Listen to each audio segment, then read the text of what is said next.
Hello, hello, hello. It's your new day with Donna Reiners and Dr. Cami Owen, where we solve all the world's problems, or maybe just one. And maybe it's yours. In our 30 minutes, we talk about your emotions and mind and how they tie into your body and spirit. We want you to renew and restore yourself in a world that wants you crazy. And sometimes we even talk about money. Introducing your hosts, Donna Reiners and Dr. Cami Owen.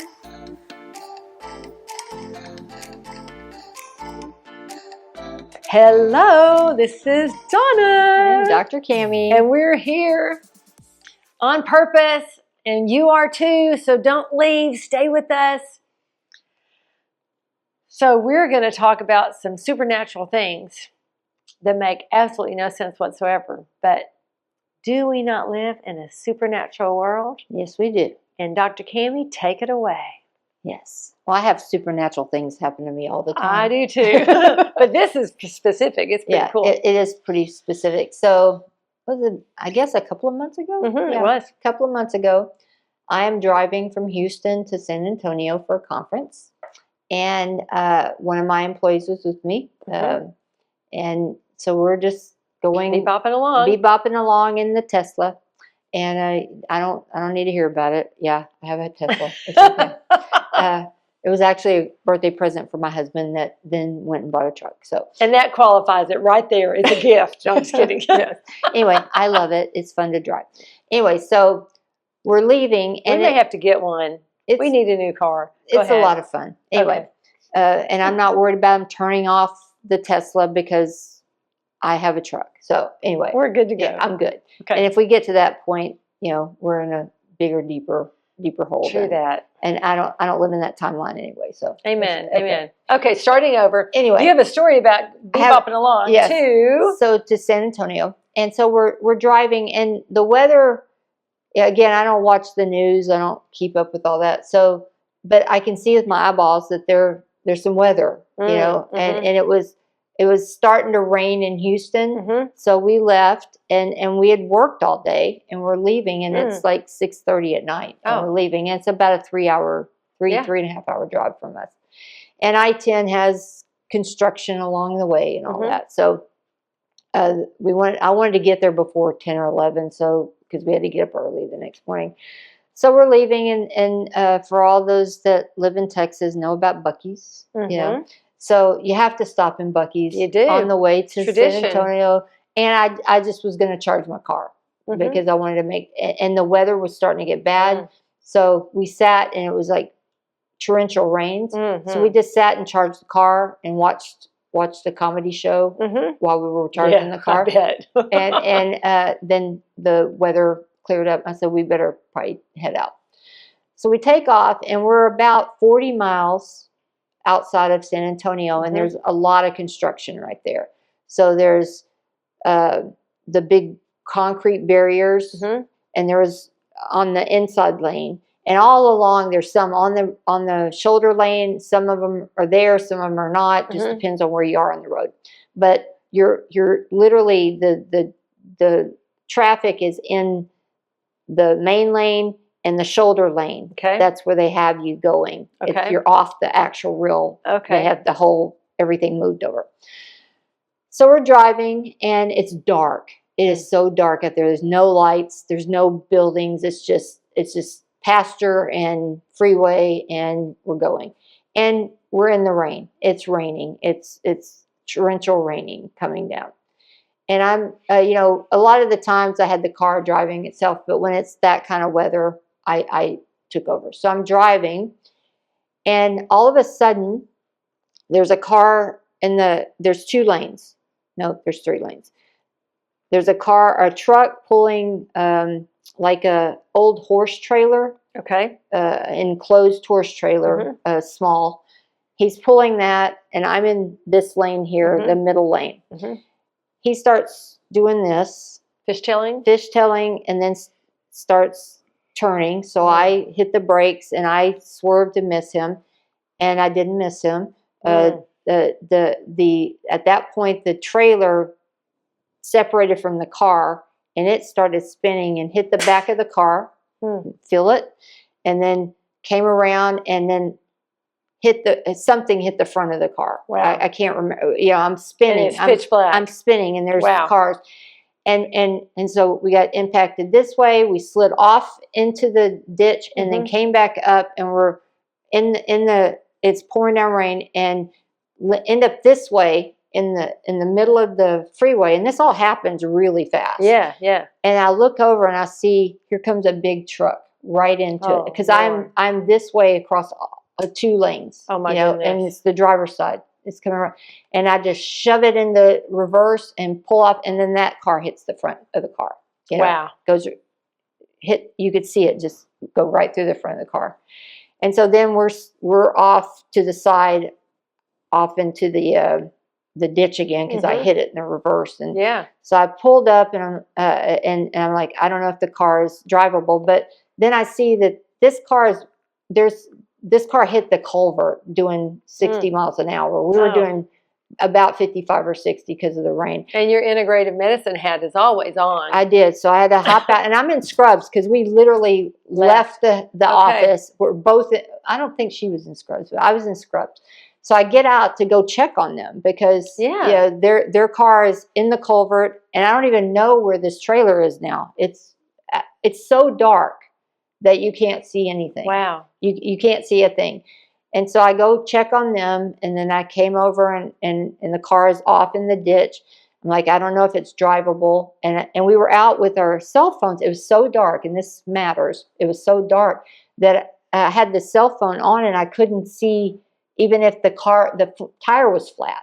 I couldn't see anything. I couldn't see enough. It's raining. So you're still using raining. Your phone. Do you have an umbrella? No. What are you doing? You're just like, I'm in the rain, standing out with my phone, trying to see if the car is drivable. Yeah.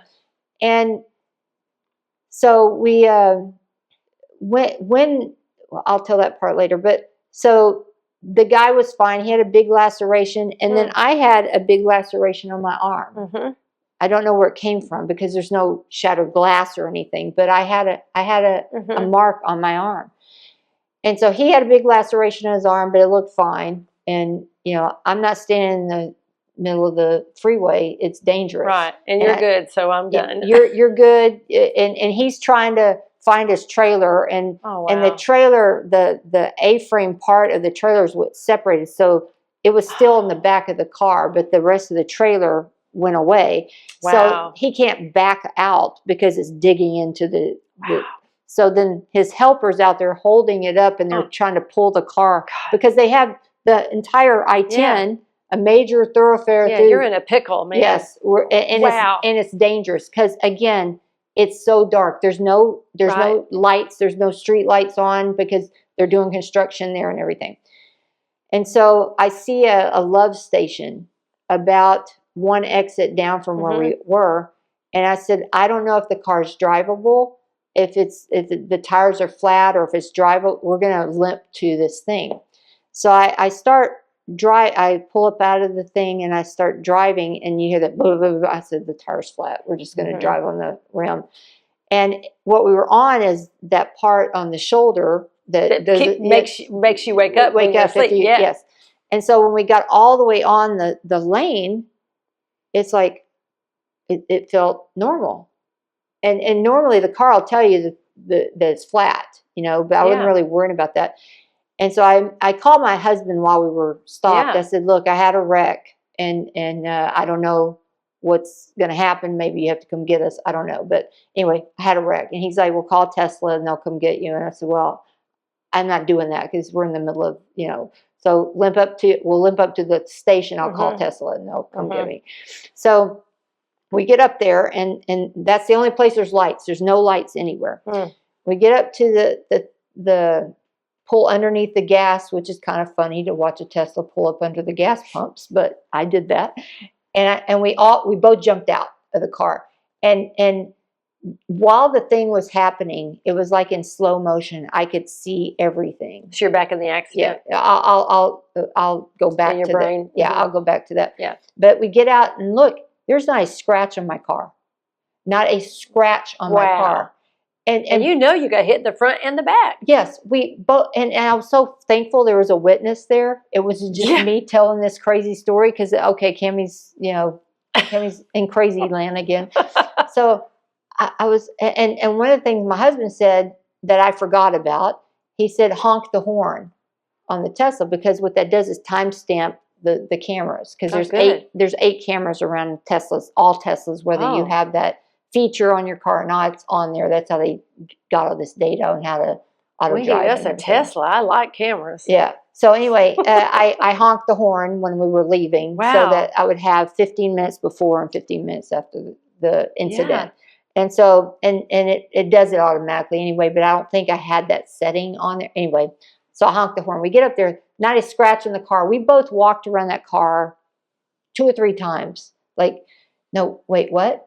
And no, but the only thing that you could see anything that had happened in a wreck was when we slid off into the ditch, it pulled the tire away from the rim enough that grass got in there. Okay. So there was grass trapped inside of the rim and the tire.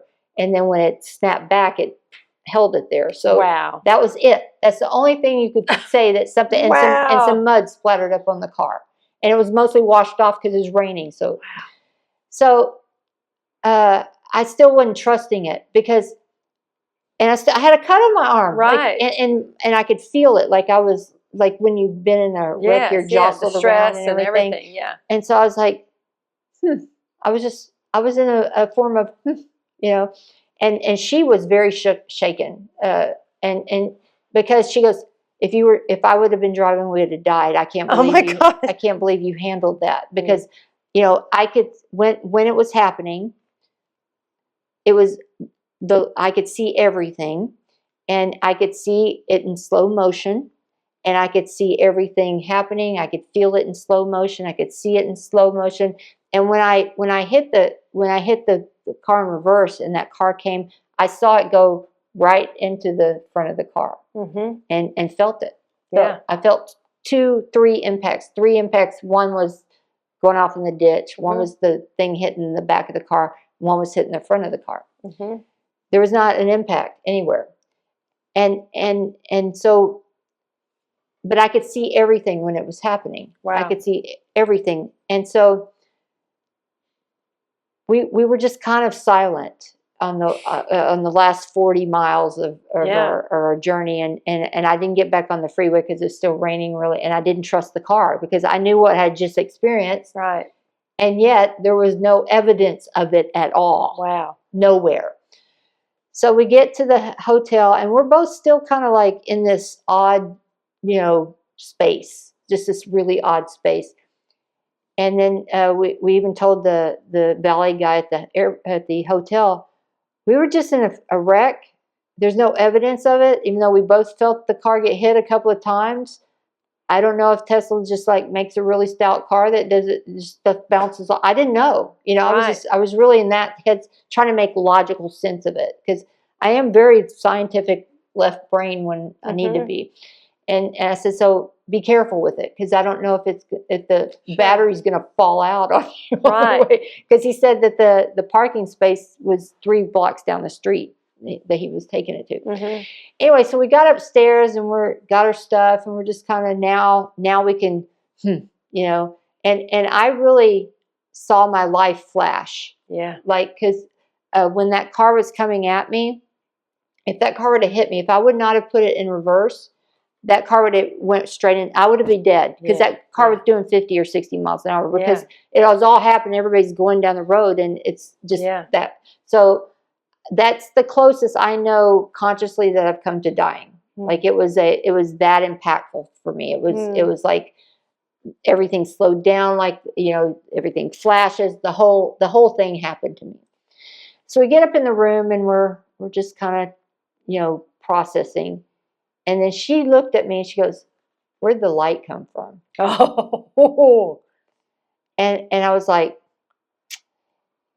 yeah, like I thought I imagined it. Because you could see everything. Because I could see everything. Oh my gosh. It was as bright as daylight. When it was happening, I'm telling you, Donna, it was a light that came above us, and it illuminated the whole entire That's amazing. area. It was as bright as the daylight. Wow. And I kept thinking, still trying to justify it, you know. Right. And I was saying, maybe there was the one light right there, that this just happened to happen underneath the one light. And so I just kind of held on to that, but we were still, you know, something was still off, you know, about the whole thing. So then on the way back, we did our conference, and we're kind of shook up. The next morning I get up, there's no mark on my arm. Okay. That's amazing. There was no mark on my arm. I had a bruise and a cut. Okay. And my shoulders were really hurting and everything. Oh my. There was no mark on my arm. There was no bruise on my arm. Wow. So I'm like, okay. Okay. Okie dokie now, you know.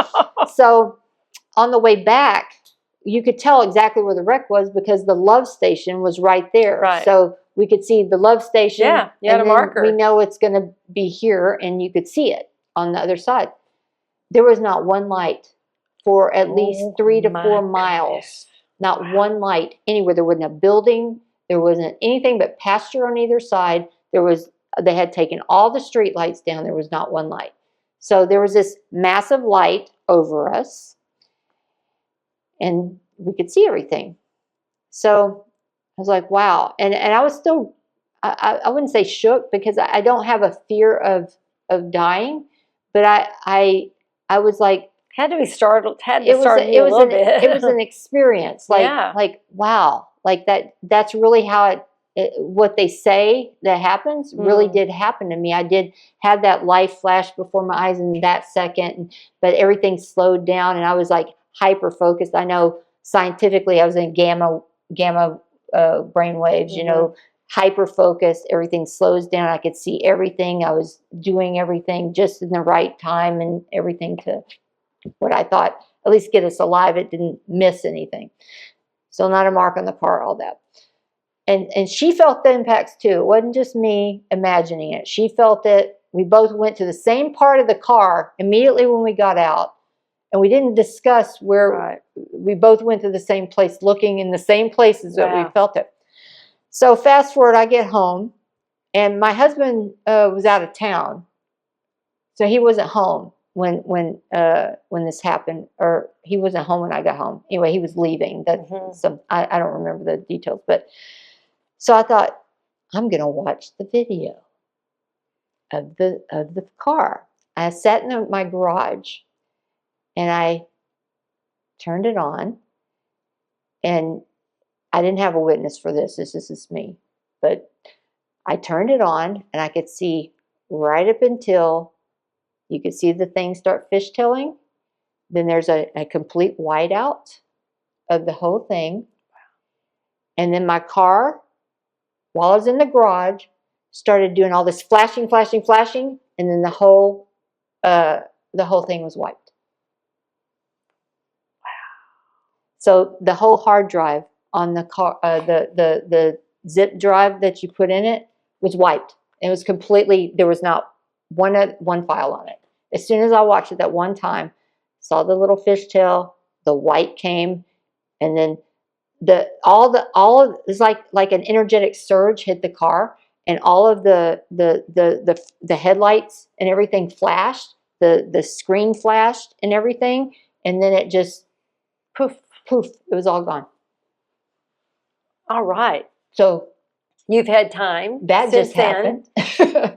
You've had a couple months to just consider it. Has anything come to your heart at all? I mean, I've always felt like divinely protected. I've always felt that.